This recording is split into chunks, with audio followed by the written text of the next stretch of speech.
Well, Bobby, a few weeks ago, we did some episodes on when Christian leaders fail, and I would challenge the listeners to go back and check some of those out. But in recent weeks, this report did come out about Ravi. I was wondering if you could just take a few minutes before we get into kind of the bulk of our episode today and just give us some of your thoughts about that report and what was in it. Yeah.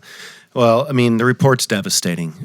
There's no way around it. Unfortunately, what we all perceived to be the greatest apologist of our time, and also just somebody who was just so rooted with integrity and humility, it's turned out to be really unfortunate. He was living a clear double life, and there is lots of allegations where people can go and read the report.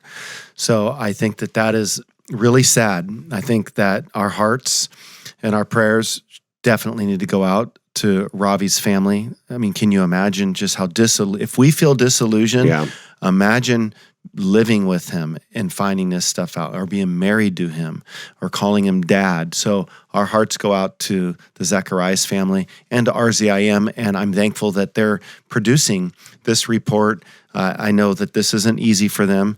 I know that they've also withheld for this season going after any fundraising, and they're not just totally trying to clean up the organization right now. Yeah. And they have a lot on their hands right now at the expense of Ravi's lifestyle. I think that we just have to always remember that no one is above sin.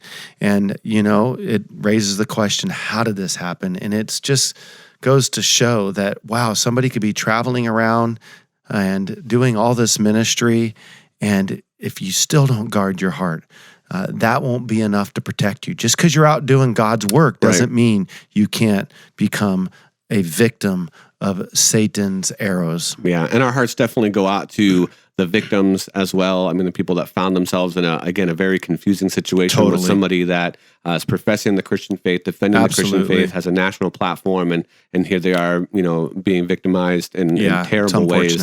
So, I think that's a great sentiment. So, well, I hope you enjoyed that episode of the Unapologetic Show, where we seek to defend truth without compromise. If you're interested in checking out more unapologetic shows, you can do so by clicking the playlist here.